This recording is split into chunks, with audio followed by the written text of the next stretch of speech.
Bonjour, bienvenue à l'atelier Sevestre. Ma femme et moi sommes ébénistes à Thiers. Voici notre atelier où on réalise sculpture, tournage, marqueterie et tabletterie.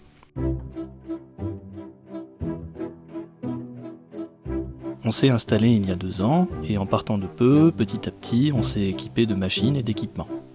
D'abord de machines traditionnelles, puis de machines à commande numérique. Voici notre nouvelle acquisition, c'est le nouveau FI10S de chez Montport.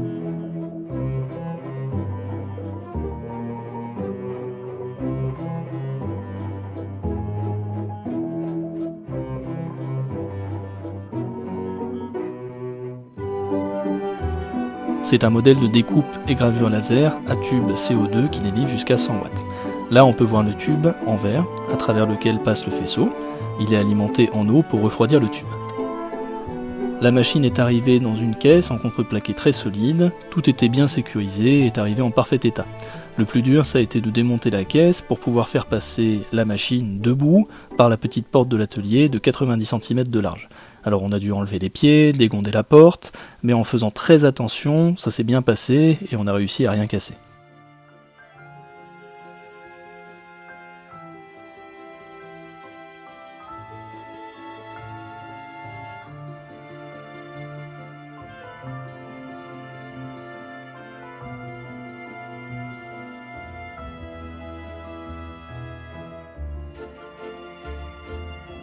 Dans la machine, il y a des barres en aluminium pour supporter les pièces, les câbles d'alimentation, une petite pompe à eau, les raccords pour le refroidissement, les outils, les protections et tout ce qu'il faut pour l'évacuation des fumées.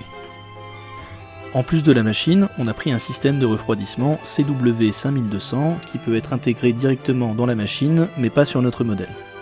Ça permet de refroidir le tube pour des utilisations intensives et de garder une température constante pour une meilleure répétabilité et une durabilité de la machine.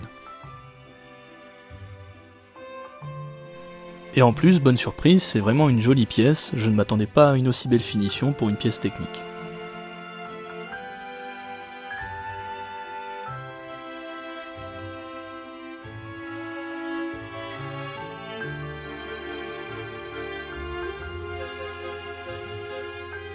Donc là on voit la première mise en route de la machine. La table de travail est super bien éclairée, ça c'est vraiment très agréable pour travailler. Il y a une bonne réactivité et un écran de commande qui est bien fait et qui est assez simple à utiliser. Quand on regarde les parties mobiles sur les axes, on voit des grosses courroies bien solides, des moteurs costauds, un châssis rigide, bien dimensionné, et ça c'est très important pour une machine qui se déplace aussi vite en vitesse de gravure. La turbine pour l'évacuation des fumées est vraiment très performante, je m'attendais à moins bien, mais c'est largement suffisant. On verra ça plus tard dans la vidéo sur quelques images. Ici, je remets les vitres en place après avoir enlevé les films de protection. On raccorde et on allume le refroidisseur, il donne la température en temps réel. Il faut bien mettre entrée en entrée et sortie en sortie pour avoir une bonne immersion et un bon refroidissement du tube. On vérifie l'alignement du tube laser et des 3 miroirs. Pour nous, c'était déjà réglé parfaitement, j'ai rien eu à toucher à ce niveau-là.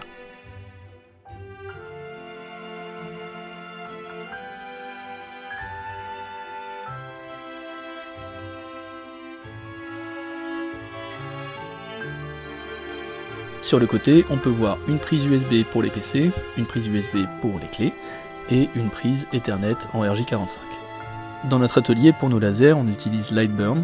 Alors c'est très bien parce que la machine est déjà compatible, on a juste à brancher et suivre les instructions après les avoir connectées, c'est vraiment très simple. On a essayé une petite gravure pour commencer là. L'autofocus, c'est vraiment un gain de temps et de précision, c'est très bien, on appuie juste sur le bouton et après sur entrée et on est précis au centime. La gravure qui est là, à la base, c'est un dessin de ma femme qu'on a numérisé. On a utilisé 2 calques, il y en a un pour le remplissage qui est assez léger et l'autre pour le contour qui est plus profond. C'est intéressant parce que ça permet vraiment d'avoir cet effet 3D, un petit peu comme si c'était sculpté, et d'avoir une profondeur sur toute la gravure.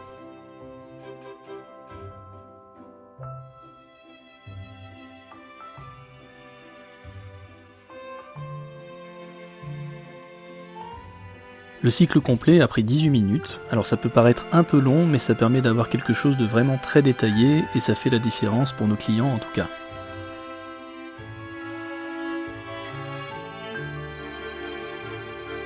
Déjà à cette étape-là, on voit le détail, la profondeur et la qualité de la gravure.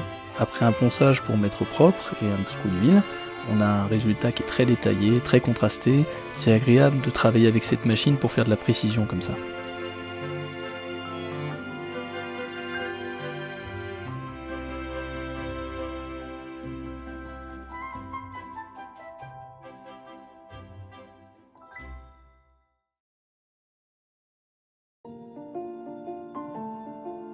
En deuxième projet, on a fait les découpes pour un écrin pour un coutelier d'art.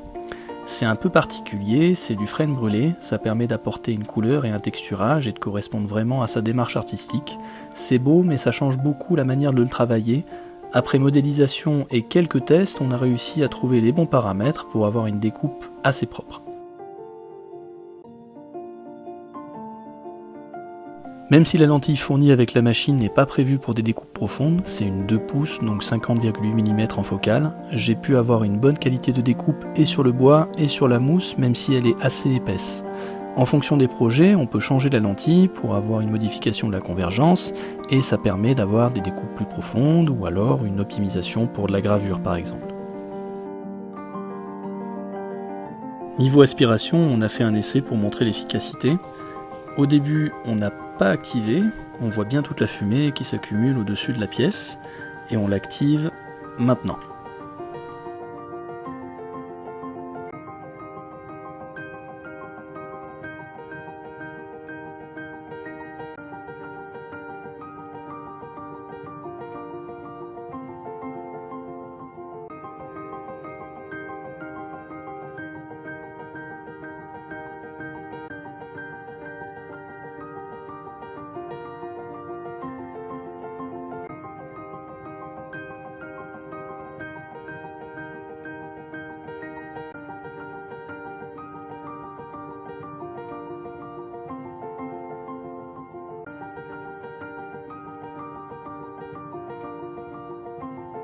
La seule modification qu'on a fait sur la machine, c'est de changer les racistes intégrés.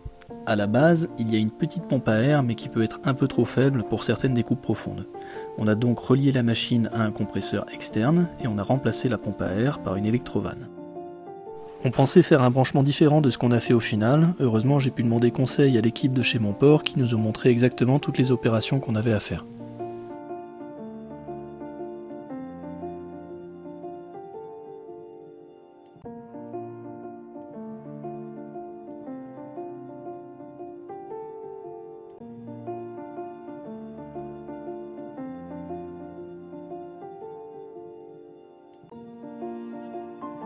Finalement, on a coupé l'alimentation de la pompe à air pour y brancher la valve.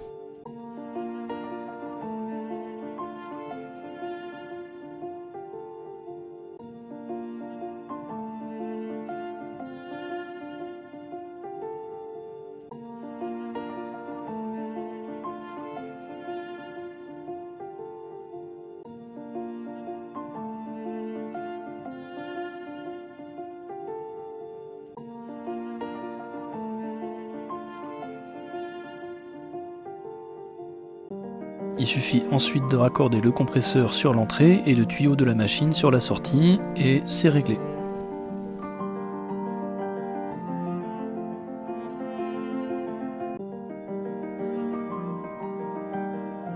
Grâce à la modification, on peut par exemple découper assez proprement du bois assez épais.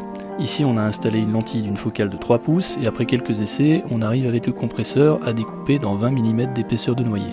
C'est vraiment pas mal et la coupe est plutôt correcte. Alors évidemment, on ne peut pas montrer tout ce que la machine est capable de faire dans la vidéo parce que ce serait beaucoup trop long, mais il y a énormément de possibilités au niveau des matériaux, des assemblages et de la personnalisation. C'est vraiment un très bon atout à avoir dans un atelier.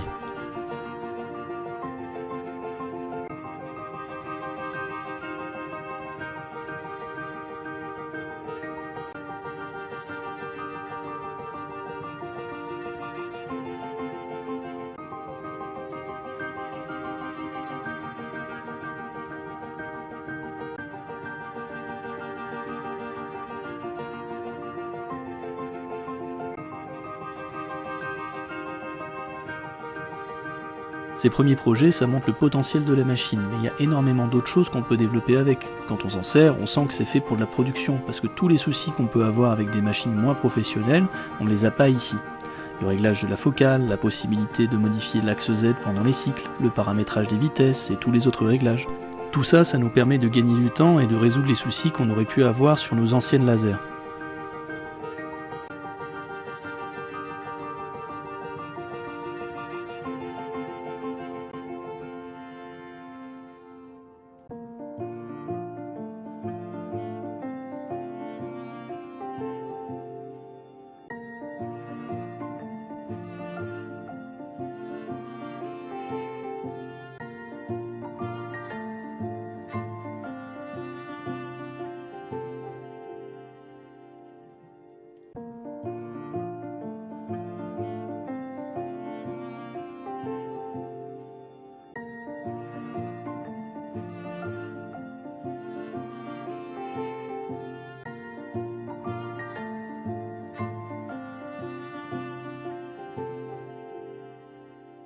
Ça nous a fait plaisir de faire tous ces projets et on a hâte de passer à la suite. On a déjà pas mal d'idées sur les séries de pièces qu'on aimerait faire avec et je suis sûr qu'on s'en servira beaucoup sur nos prochaines productions.